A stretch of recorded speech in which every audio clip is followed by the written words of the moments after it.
The Mayo Experience. That Mayo Experience. That Mayo Experience. That Mayo Experience. Experience. Welcome to the Pat Mayo Experience emergency podcast presented by DraftKings.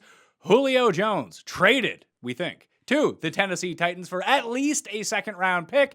It is not official as I am recording this video, but it does seem like it's going to happen as it's being reported by Ian Rappaport, helping me to break this all down from FTN Daily, FTN Bets, and FTN Fantasy.com is going to be Derek Brown. Remember to use promo code MAYO to get yourself a discount over at all of the FTN sites. And remember to smash the like button to the video, and in the comments section, tell me where you would have A.J. Brown ranked amongst receivers for this season and where you would have Julio Jones ranked this season amongst wide receiver. Very curious to know. Give me a Calvin Ridley ranking while we're at it as well. Those three guys, where do they rank at the wide receiver position for half-point PPR in season-long fantasy football leagues going forward? Debo, you excited for this or what? I'm excited, Pat. I mean, I think this is a really good NFL move. Now, look, I still think that Julio Jones can play.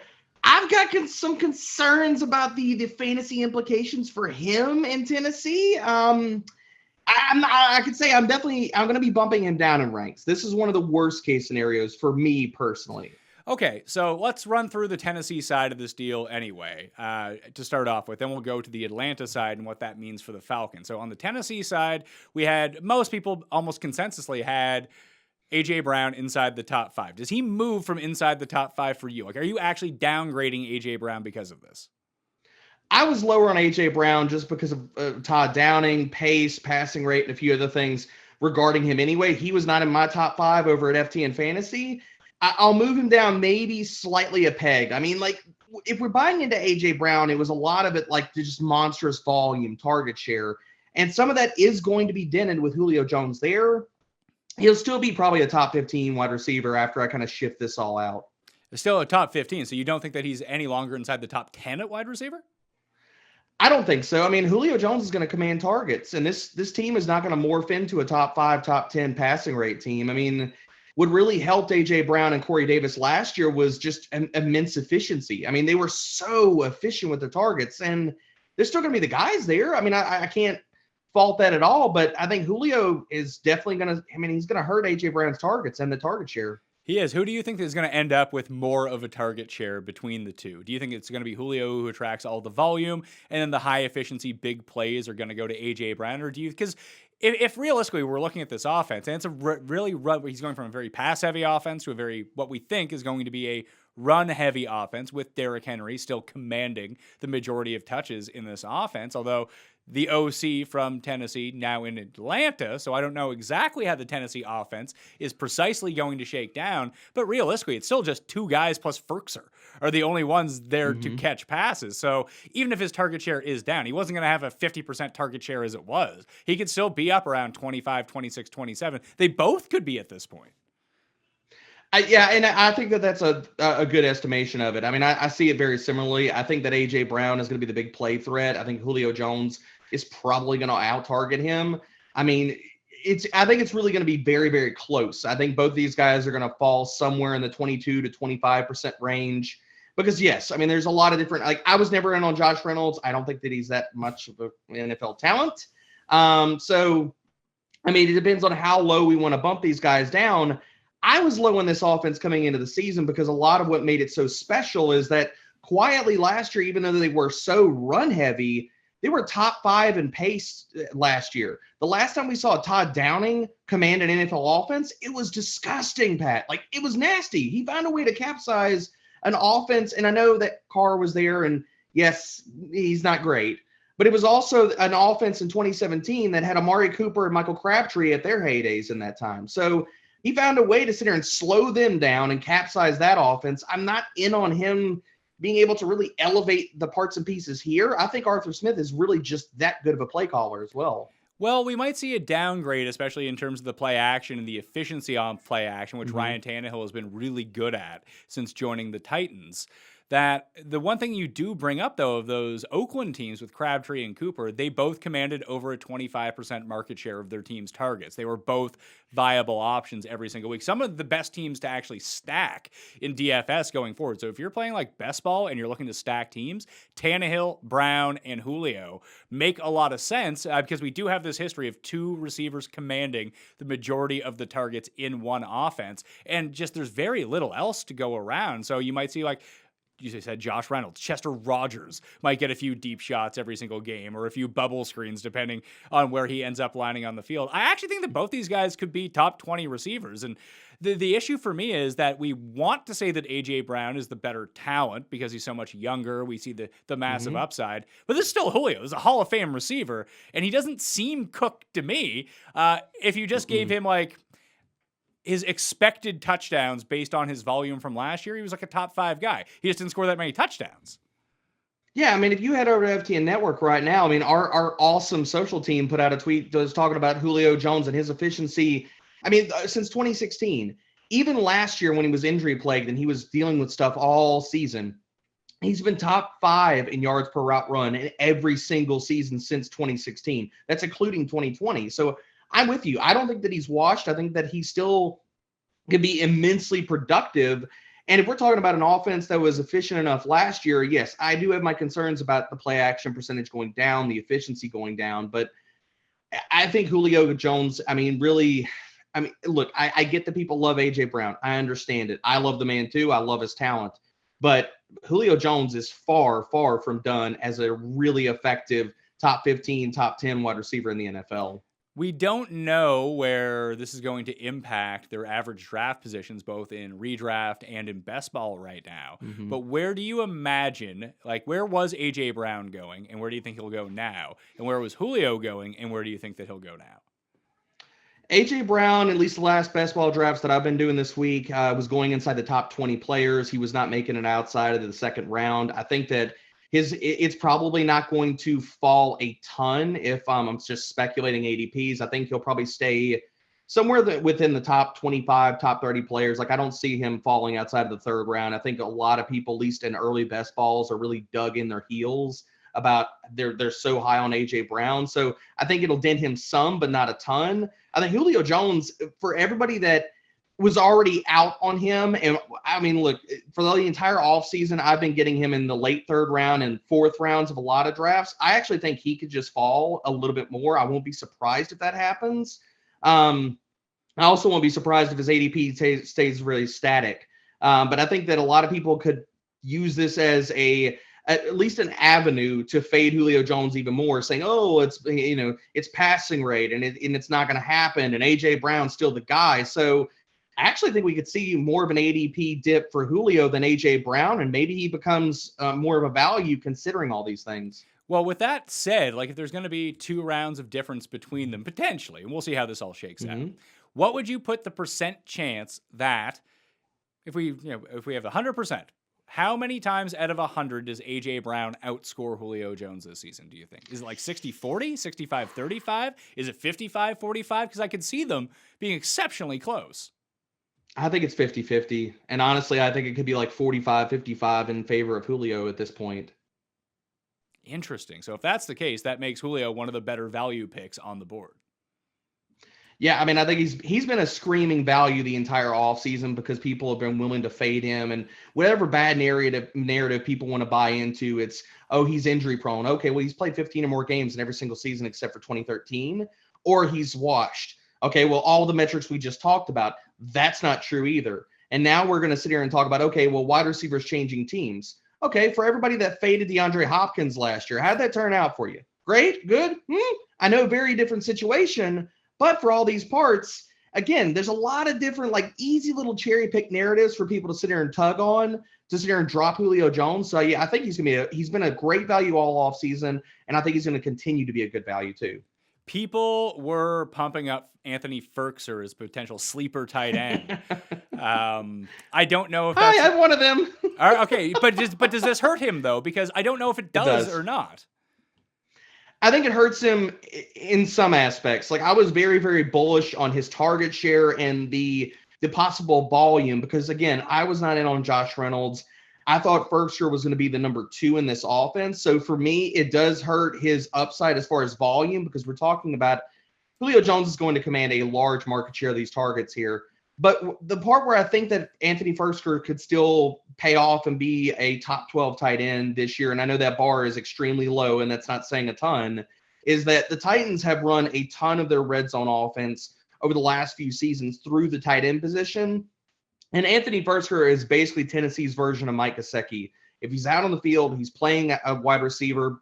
You look over his entire career, 84% of his snaps have come either in the slot or out wide. I don't think that changes a ton because he can't block very well. So I'm going to move him down in my ranks over at FT and Fantasy a little bit. But I do think that there is still upside here considering the touchdowns and just tight end. It's a low bar to hit, Pat, as far as like saying, okay, he's a tight end 1. Yeah, so when it comes to things like that, Jake Seeley and I have gone through the NFC East and the AFC East. If you haven't watched those shows or downloaded them yet, highly suggest you do it. They're up on Mayo Media Network right now in the Pat Mayo Experience audio podcast. Subscribe to the network while you're at it. Smash the like while you're at it as well. It only helps us be able to provide instantaneous reactions to breaking football news all the time. That's what those likes and those subs end up doing. It just fuels us. I mean, it's the motivation to keep itself going, but it also just helps us keep everything free on that. So those are giant shows breaking down each of the teams in those divisions. And we talk about tight end a lot over those shows when it gets like the Evan Ingrams of the world or even the Blake Jarwins. Ferkser's kind of with those guys. Like, if they're not going in the last round, essentially don't take them. Is that sort of the advice? Pretty much. I mean, it's either my strategy for the tight end position is you pay up or you punt, and where these guys are going to go, like if Ferkser's ADP, which was climbing in recent weeks, I think more people were hopping on the bandwagon. It was climbing. If it's going to go down, then yeah, I think it's just you pick whoever's going to go the latest. I mean, stealing the wonderful New England narrative that we play on every single year. Whoever's going to go the latest out of your late round guys, go with them. Let's switch over to the Atlanta Falcons and figure out what's going on with their offense now. Is Kyle Pitts a tight end that you absolutely have to go get now that Julio is gone, or are we still playing the rookie tight end narrative that it takes some time for this to come to fruition? I already had him as a top 6 guy. I think that the volume, and we were kind of projecting that Julio was going to be heading out of Atlanta. I think the volume is going to be there for him to have that type of upside. Now, I'm still not willing to sit here and put him top 3, top 4. I mean, maybe he gets to 4, but really, I mean, outside of those top 3 guys, I mean, we're talking about Kelsey, Waller, Kittle. I don't see him accessing that type of ceiling. I mean, I think that there is something to a certain degree of the rookie tight end narrative, just because, we haven't seen it. But the other thing about it, we haven't seen Kyle Pitts, a player of his talent and now the volume that he's going to be walking into. Because I will say, Pat, like, I was never in on like a lot of the, okay, well, so Julio moves on.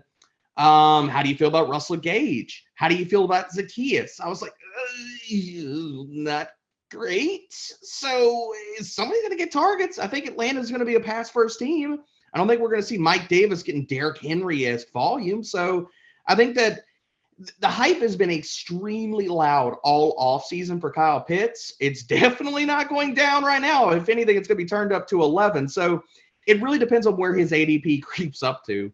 I can see it creeping up pretty highly, and then I look at someone who's in a very similar situation with not exactly the same pedigree. He wasn't known as like a generational talent coming out of college, but TJ Hawkinson was a pretty high-end talent himself, and I think that he has better access to an even higher target share in his crappy offense, albeit the offense is projected to be a whole lot worse than the Falcons' offense, especially with Jared Goff throwing you the ball. But he could be the number 1 in that offense, and Pitts is not going to be the number 1 in this offense.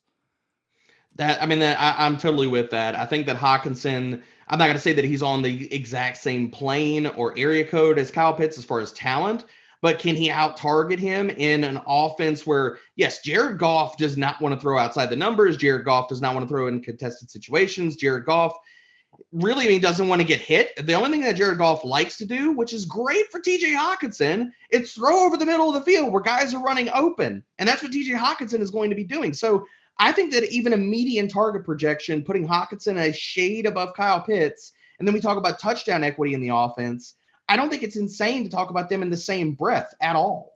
Does this elevate Calvin Ridley into top 5 wide receiver status? I think it does. I absolutely think it does. And for Atlanta, we talked about they're going to be passing. I'm not saying they're going to be top 5 in the NFL in passing rate, but they're going to be in the top 10, I believe. Well, hold Calvin on really, a second, though. We bring in a new coach, so this is not the same offense that we're dealing with. And we just come with the new head coach. He comes from an offense where all they did was try to run the ball on 1st and 10 every single time. I'm not convinced that this is going to be the same looking Atlanta offense that we're used to. I think it's going to be different. But the parts and pieces where I think that are going to be different is I think they are going to get back to running high amounts of play action. I think it's going to make this offense more efficient. And I think the passing volume is going to be there because the offense, hold on. The defense is still going to stink, absolutely stink. And we talked about Mike Davis.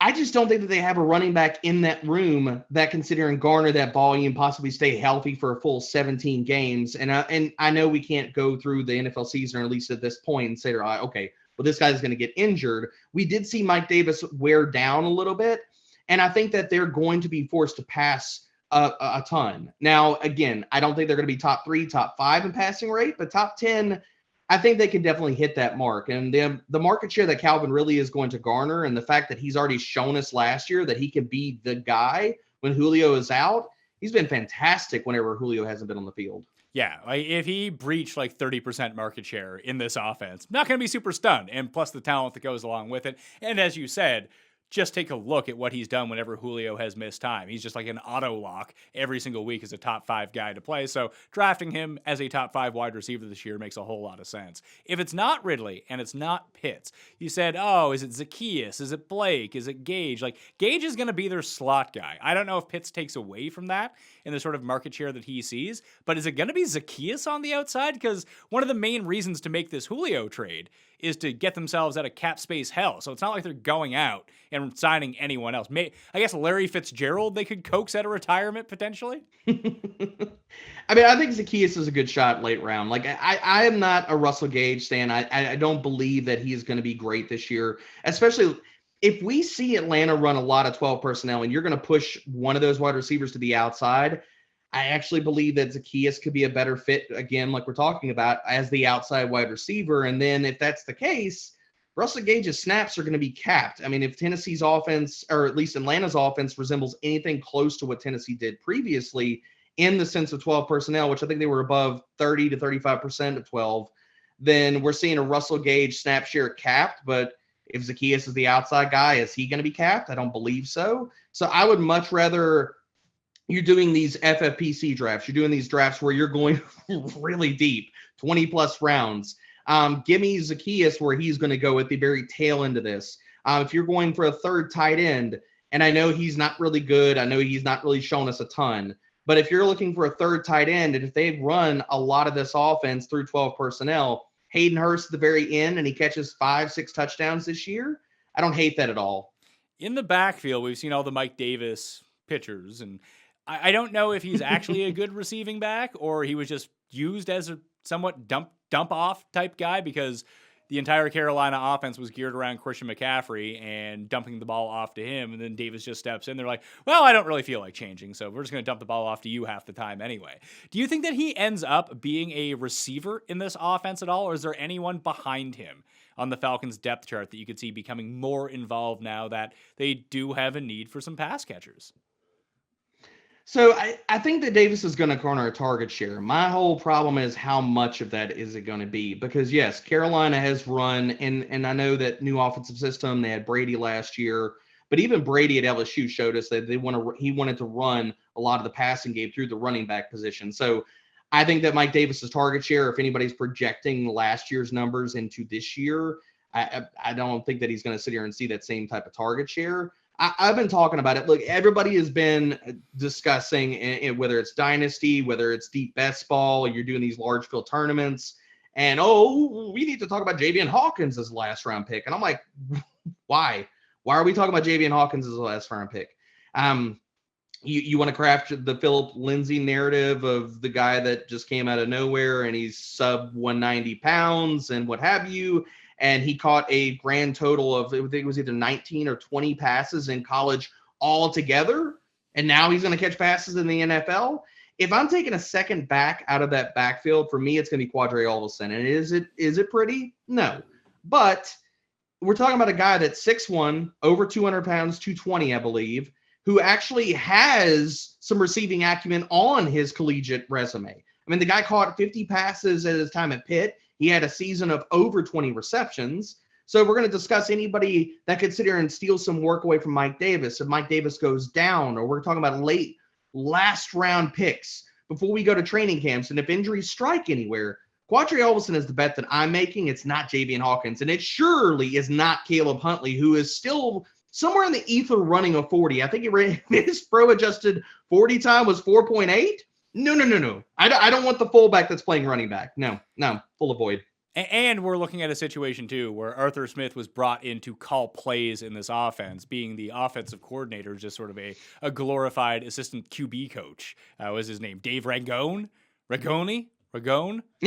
Anyway, when you're with the Bears and you're a quarterbacks coach, I mean, it's probably not the best idea in the world to hand the play calling over to you. So we do see some similarities between the Titans offense last year and the Falcons offense this year. Maybe there's just not going to be a large market share of passes to running backs anyway, even if they are in desperate need. Because it's not like the Titans were overflowing with receiving talent, and they still didn't throw to Derrick Henry ever.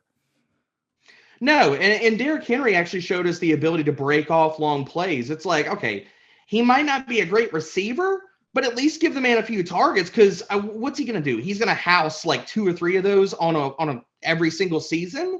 So even if he has stone hands, give the man the ball. And they showed us. They were like, nah, we're not doing that. So if Mike Davis doesn't even have that type of breakaway ability to take 60, 70 yards to the house, I think his target share is going down, and we can just see more checkdowns to whether it's Kyle Pitts, whether it's Hayden Hurst, whether it's one of these other wide receivers over Mike Davis. So what I'm taking from this discussion is that Calvin Ridley, top 5 receiver, A.J. Brown might be being overdrafted inside the top 20 picks now that he has Julio Jones around, who could be his equal, and Julio Jones is likely going too late at this point and might end up becoming the value that we want. And then we look at someone like Kyle Pitts, you might just get the exact same stats or better from TJ Hawkinson, who is probably likely going to go a few rounds after him now. Is that sort of what we've figured out?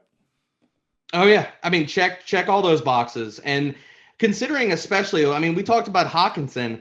If he's going to go like 2 to 3 rounds later, considering how deafening the Pitts hype is going to get, give me a lot of TJ Hawkinson in best ball and redraft, because, again, the stink of all these bad teams is real. And Dan Campbell isn't helping himself showing up with NASCAR helmets on, okay? So TJ Hawkinson, he could be even a better value the closer we get to week 1. And Zacchaeus would probably be the flyer wide receiver in Atlanta to take your shot on right now before we know how all of this is going to shake out, because he could just be on the field like 80% of the time. And Russell Gage, more of a slot receiver, you're probably not going to see him on the outside. Christian Blake feels like he's had his shots in the past. They do have Cordero Patterson on the roster. Maybe that could be a Lord.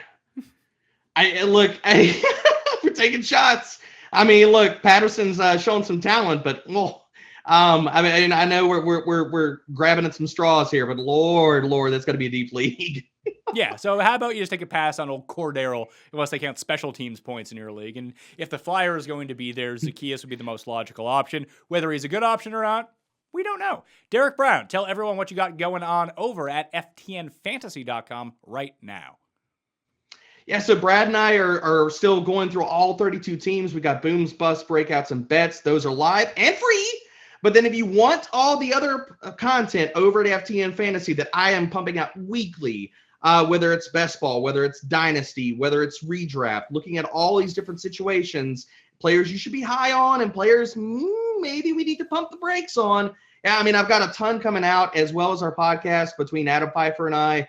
We're rocking 4 to 5 episodes. Lots of good content there every single week at Fade the Chalk. Thanks again, Pat. This was a lot of fun. Yeah, no problem. Thanks for hopping on for the emergency Pat Mayo Experience podcast. You can download the audio version wherever you download podcasts. Rate and review 5 stars while you're out there as well. Smash the like, subscribe to Mayo Media Network. And if you missed the NFC East and AFC East fantasy team previews with myself and Jake Seeley, highly suggest you go check those out right now. Okay? I'm Pat Mayo. Thanks for watching.